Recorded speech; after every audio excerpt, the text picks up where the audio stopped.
Hello दोस्तों, कैसे हो आप सभी। उम्मीद करता हूँ कि आप सभी बहुत ही अच्छे होंगे। तो आज की इस नए वीडियो पर हम क्लास 10th साइंस का जो हमारे पास चैप्टर नंबर 11 है विद्युत, उसका हम एक इम्पोर्टेंट टॉपिक के बारे में जानेंगे जो हमारे बोर्ड एग्जाम में 5 नंबर में पूछ लिया जाता है। तो हमारा टॉपिक है ओम का नियम। ओम का नियम आपके बोर्ड एग्जाम में हर साल पूछा लिया जाता है। तो इस साल आपके बोर्ड एग्जाम में ओम का नियम आने वाला है, तो इसलिए ओम का नियम आप अच्छे तरीके से तैयार कर लीजिएगा। तो आइए मैं आपको बताता हूँ कि ओम का नियम क्या होता है।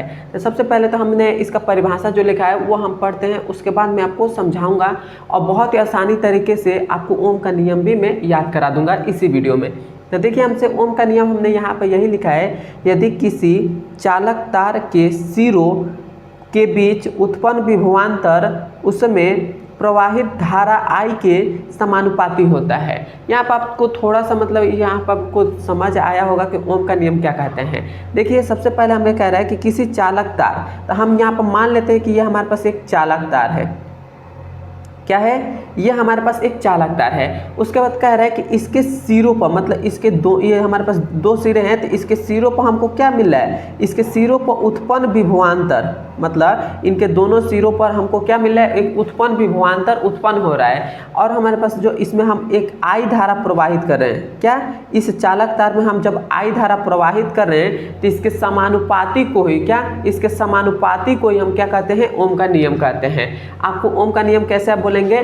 तो बोलिएगा कि किसी चालक तार, मान लेते हैं कि एक क्या है? एक चालक तार है। इनके दोनों सिरों पर उत्पन्न विभवांतर और इसमें प्रवाहित धारा, मतलब इस चालक तार में प्रवाहित धारा I के क्या होता है? ये समानुपाती के चिन्ह है। तो I के मतलब समानुपाती के चिन्ह के बराबर, मतलब समानुपाती होता है ओम का नियम। तो ये हमारे पास V अनुक्रमानुपाती क्या हो जाएगा? I हो जाएगा। यदि हम अनुक्रमानुपाती का चिन्ह हटा दें या समानुपाती का चिन्ह हटा दें तो ये क्या बनेगा हमारे पास? V बराबर क्या हो जाएगा? आर आई बन जाएगा। क्या बनेगा? आर आई बन जाएगा। यदि हम यहाँ से R का मान निकालें, R का मान हम निकालें तो ये तो V तो एज इट इज रहेगा और ये जो I है इधर जाएगा तो ये हमारे पास क्या हो जाएगा? बटा में चला जाएगा, क्योंकि गुणा में इधर जाएगा तो भाग में चला जाएगा। तो ये हमारे पास R बराबर क्या मिल गया? V बटा I मिल गया और ये हमारा आंसर हो गया। क्लियर आता है? तो आपको ये दोनों सूत्र, मतलब ये दोनों सूत्र आपके याद रखना है, क्योंकि आपके एग्जाम में ये दोनों सूत्र पूछ लिया जाता है। इस पर मिलकर भी आता है, इसलिए ये दोनों सूत्र आपके लिए इम्पोर्टेंट है। मैं फिर से ओम का नियम मैं आपको समझा देता हूँ। यदि नहीं समझ में आया तो फिर से याद कर लीजिएगा। देखिए, ओम का नियम क्या कहता है?